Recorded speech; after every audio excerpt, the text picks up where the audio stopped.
What's going on, guys? What's cracking right now? Out in the garage, I'm just laughing right now because I keep getting messages about this. I don't know if it's real or not before we get into this video here, but Sick2JZ and Black Widow Supra, which are other YouTubers, guys I know too, both super nice guys actually. Really, really nice guys. I know they both get a little bit of flack every once in a while, but I think they're both nice. They always treat me really nice. I can't say anything negative about them, but apparently there's some like beef going on between them right now. I don't know, guys, but like I've gotten like a million messages in my inbox about this beef or whatever. I don't know what it is. I'm not sure if it's fake or real, so don't ask me. Something about their two-step and stuff, guys, please. I have no idea. Don't ask me. I'm not in it. I like them both. They're both super nice to me. So I just want to make that clear first and foremost, which is weird. I'm even mentioning YouTube because usually stuff like this I don't mention, but I'm getting that many messages about it. I don't know. I don't care. I wish them both the best of luck. I hope everything works out, but I'm not sure what the beef is right now. It's whatever. But let's go ahead and get into this video now. So a lot of people have been asking what's going on with the cars right now, why I haven't been doing much crazy uploads here, like I've been doing basic stuff. And I kind of want to give you guys like a rundown of what's going on, to give you like a little bit of an update, tell you about the Supra, tell you about the MR2, tell you about what's going on with life right now, and kind of tell you guys why like I just haven't had a ton of content for you like I usually do. Okay guys, so first and foremost, if you guys are new to the channel or you don't know what's going on, I'm doing a build on the Supra right now. I am going with a new Powerhouse Racing big single setup. This is their S23 manifold. We've got twin precision wastegates, 4-inch turbo back exhaust, which you can you see the exhaust underneath? You see the giant 4-inch piping there. The muffler's at the shop right now. But I kind of want to give an update and talk to you guys. So when I spoke with Sam over at Powerhouse Racing, they're at TX2K. Today is Tuesday right now as I'm recording this. They're at TX2K starting tomorrow.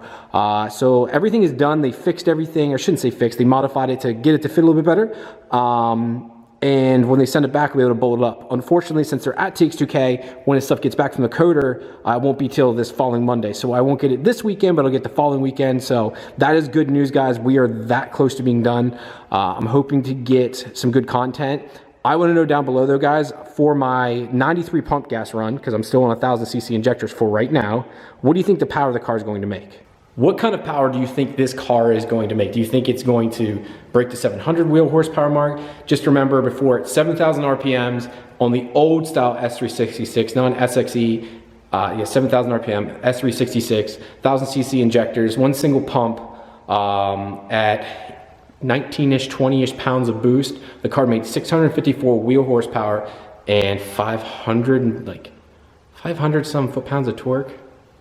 Like something like that. It was like 505, 504, nothing crazy on the torque side. So I'm wondering what you guys think it's gonna make this time around on 93. And then the other thing is it's going to get 85. Now on these injectors, it's not gonna be able to make much.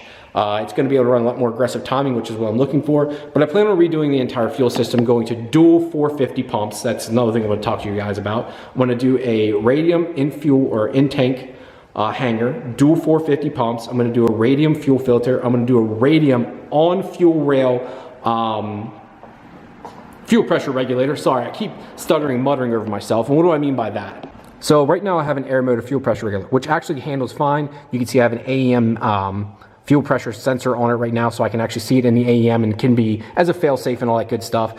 But see how it runs from, there's a radium fuel rail, it runs from there, line runs underneath, comes up the side here, and then exits down. You guys can see right there is my flex fuel sensor, and then the return goes away all the way back to the tank.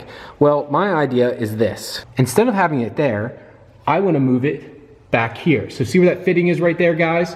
I want to move it there. Radium makes a kit that bolts it right to the back of the fuel rail, so it's not sticking out here. You don't have to have this funky return line. It goes right from the fuel rail, so you'll feed it to the front of the fuel rail, goes through the fuel rail, goes here to the fuel pressure regulator, will be the back of it here, and then shoot straight down. You don't have to have this extra line, none of this. This sensor then doesn't fit on the fuel pressure regulator anymore. It actually goes to the center of the fuel rail. So it's hard to see here, guys, but there's a little fitting right there. Hopefully I can get an arrow or something on here for you. But there's actually like a little fitting right there that's blocking off fuel right now. Some people run a center return. I don't believe in them, but I'm glad this fuel rail has it now because I'll be able to put my fuel pressure sensor right there and run it straight down. It'll be nice and hidden. I also want to move this sensor here, which is my map sensor. If you can see how close it is, I actually can't take it off. I have to physically move or unloosen or loosen up the intake manifold here, pull it slightly off to unclip it. Yeah, that's how tight it is. Not exactly the best design on my behalf. That was the factory port there and I decided to use it. I'm actually gonna block that off and put it in the back here. You won't be able to see it this way. The wiring will fit up perfectly. I just think it'll look cleaner and it won't just be randomly sitting there in the center. I don't know what your guys' thoughts on that are. I think they'll clean things up a little bit, make it a little bit easier to work on too. Right now it has a lot of stock fuel lines and stuff underneath the car. It has a factory in-tank hanger and stuff, and doing all this will help me clean it up, make it easier to work on, make it easier to service in case something does go wrong, because my goal is to road trip this car. I've never been to Florida, okay? So I shouldn't say that. I've been to Florida once, Orlando, but that's it. And I kind of want to go down there and meet all these guys. You know, a lot of the YouTubers and stuff are down there. I thought what a cool idea would be to road trip this car. Kind of got the idea from Gears and Gasolines. Shout out Ben and Ben. I said Gears and Gasolines, Gears and Gasoline.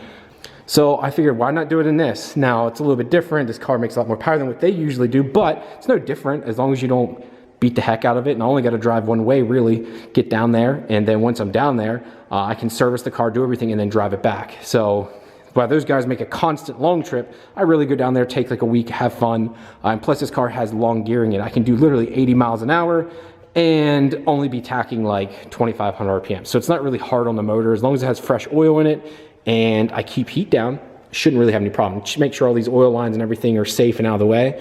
The car should be good to go.